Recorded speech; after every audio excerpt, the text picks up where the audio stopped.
What's going on, everybody? That's right, my favorite time of day, lunchtime. I get to come in here and sit down and get a little more organized. You see the pile's starting to get a little smaller. One of these days I'll remember to bring hangers from my house and I'll get the shit up, but for now at least we know where it is and what it is. It's funny, coming over here I started listening to the Back in the Day buffet, right? And Justin Timberlake came on. I'm bringing sexy back, right? I started thinking about it, and you go back to like that era, 2000 to 2000, actually maybe more like 96 to like 2010. It was all about the party. It was all about the party tracks, the bling, the style.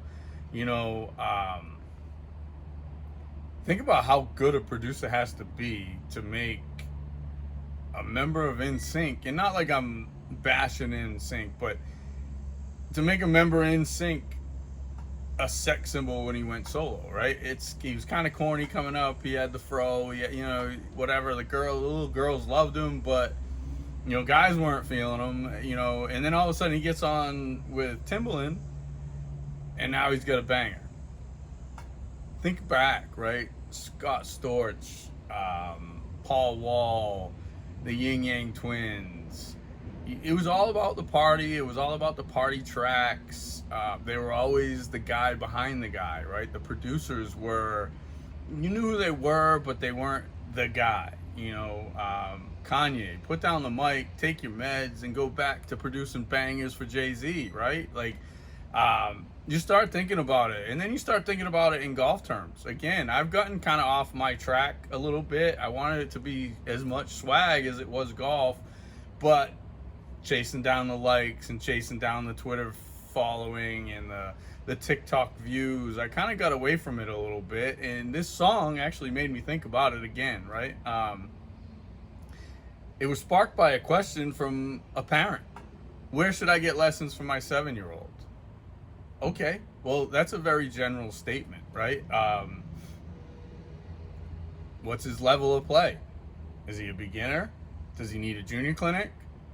What's the budget? Are you willing to spend? Those are the things when it comes to evaluating juniors and teachers. And yes, you got to find the guy, right? Because like I said, when I was talking about Justin Timberlake, there's always a guy behind a guy, right? You see the top 100 in the world, and they all grew up with a teacher.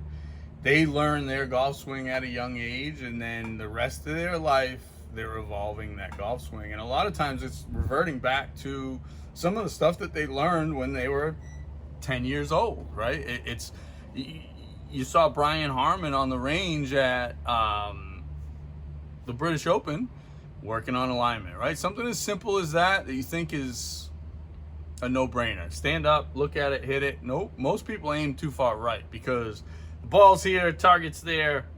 You point at the target, you're aimed right? The club face and the ball is what we need aimed at the target, not us. So again, so many people do so many different things with their golf swing. You have to find the guy that works with you, right? The coolest video I've seen recently was a video of Jay-Z in the studio with Timberland when they came up with Dirt Off Your Shoulder. He had a couple tracks, they were throwing beats, and then all of a sudden by about the 5th or 6th one, Jay-Z just started banging his head, and it was right? It's like you see him, so you have that connection, and you will with a teacher. I never had that. I was a self-made, self-taught golf swing, and I'm fine with that. I'm not complaining. The time for my parents to get me lessons probably would have been between 12 and 13 or 14.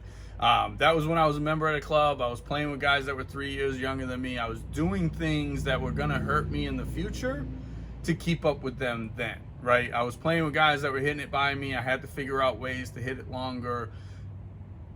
Cupping the left hand, strong grip, flat swing with no spin back in the day when we were playing baladas, that equal distance, right? So that's how I learned my golf swing. I learned playing up on the water, firm, fast conditions. I learned I can play a cut with no spin. It'll get out there and it'll take off. And that's how I kept up with the guys that were class of 92, class of 93. I graduated in 96, but I was playing with all those guys growing up. So you have to find the things that you do and the things that you can do and the people that will develop your golf swing, right? My golf coach in college took two looks at my golf swing and was like, hey, if you're in a panic mode, I'll tell you a thing here or there, but I'm not going to mess with it, which I get it. I'm not, And then when we got to the short game area, yeah, you don't really need me to fuck with that either because I'm pretty good at that, So, again, you're starting to see the short game stuff come out because I'm not hitting as many greens, so I'm having to hit a lot more shots. I called in a favor. I was going to go out to the short game area at a private club. Some places want to be on camera, some don't, and it's just kind of the questions that he was asking when I was asking about it. I'll just kind of find another spot. It is what it is. Fuck you, Clem. Again, I'm sitting here eating lunch, just kind of thinking. On the way here, I drove by my former club. I said my piece. I had my fun with it. Now I'm cheering for them. I hope they catch up. I hope they recover. Today's what they need. Cool day. You see I'm sitting in here in my storage unit. I'm not sweating at all. They can water pretty much as they want. They don't have to worry about the old grass dying in the heat, and watering the new seed will help it take. So this is exactly what you need. Mid 80s, not boiling and baking, enough sun to grow new grass, cool enough where they can water all day. So I hope they catch up. Just them having the panic attack was enough. It validated everything I said for 4 years. You have to punch spring and fall, especially if you're going to water a lot. It's that simple. Played a 4th of July tournament a few years ago. Rained for about 5 minutes. Golf course was unplayable. You saw rivers going down every green. When you don't punch, you don't loosen the compaction. There's nowhere for the water to seep. It just drains off the front edge. That's why he lost the front of 17. Every time they watered, the water would just go to the front edge and just sit there and it would bake. So again, these areas that are bad are created by issues caused by lack of aeration. That's all it is. It's literally the only problem there. Now, obviously they have budgeting and scheduling and limitations and stuff, but the tough part about that place is it's one guy making the decisions and they don't talk about it. The cool thing right now is social media, Walpole Greens and the Shot at Greens, the Greenskeeper, all kinds of guys on social media that you can follow along and see what they're doing to these golf courses. And a lot of these practices are the ones that I've been screaming about for 4 years while they were telling me I didn't know what I was talking about. So obviously I'm going to celebrate the victory, but victory lap's over. Now I'm cheering for them. I hope I get it back for the 4-ball.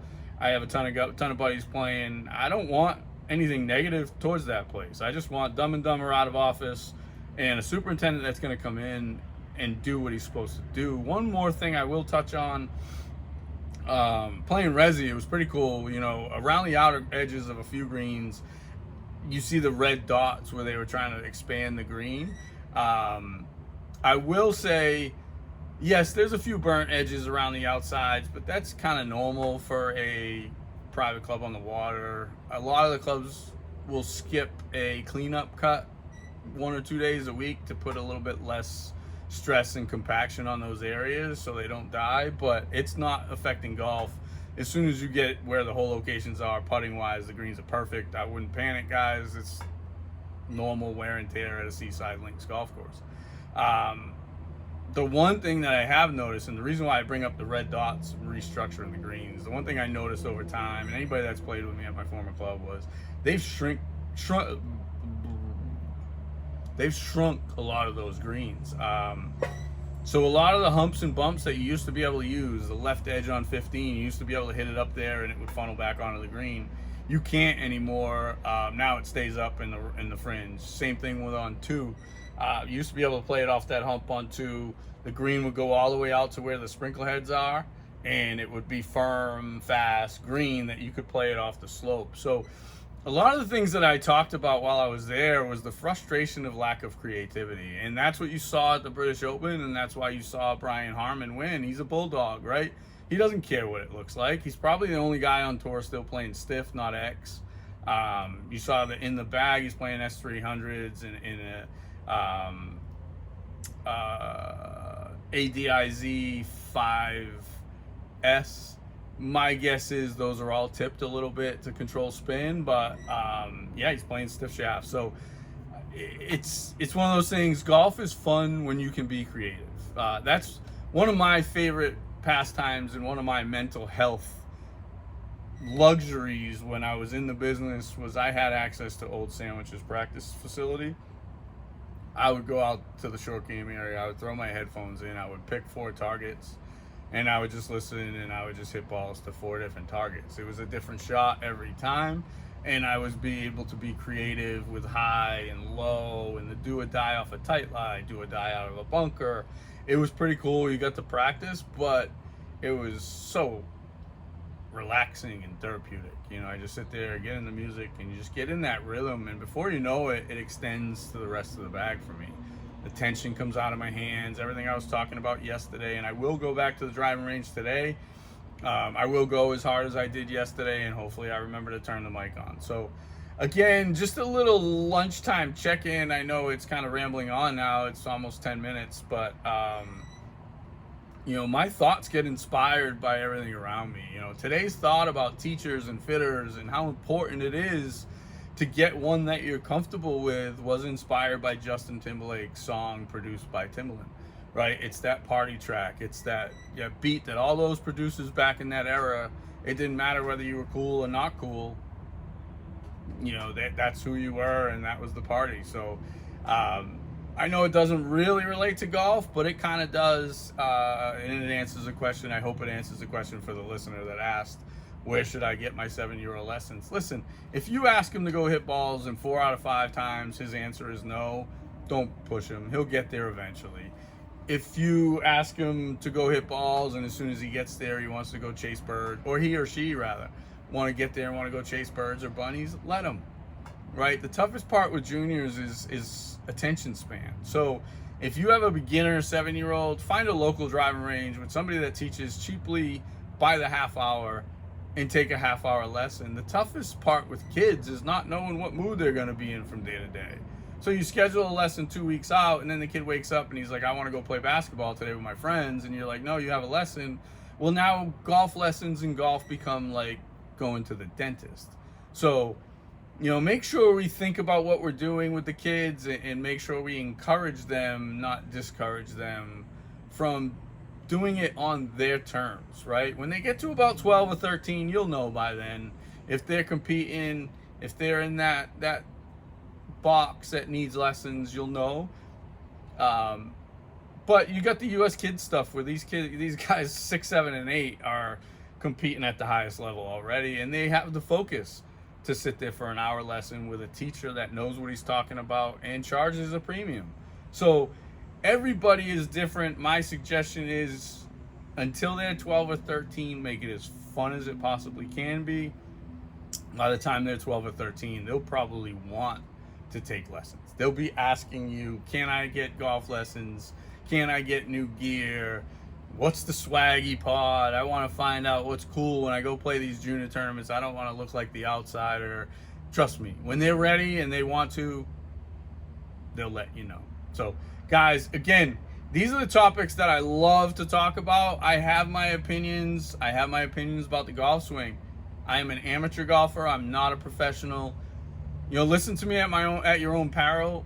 I think I know what I'm talking about, and a lot of it works for me. So if teachers disagree with what I'm saying, things like that, I get it. Listen, that's why I wasn't a teacher. I didn't like teaching. I was a club fitter. So for the ones that it is helping, I'll keep doing it. Again, like I said, everybody's different. Everybody has to find that teacher that works for them. I'm a feel guy. I'm going to talk about where the club should be, where your weight should be, and just letting the club do what it wants to do. And that's something that I talked about yesterday. I'm pissed that I didn't get it recorded, but listen, wide open par 5 with nothing to worry about, and you're going to let it rip.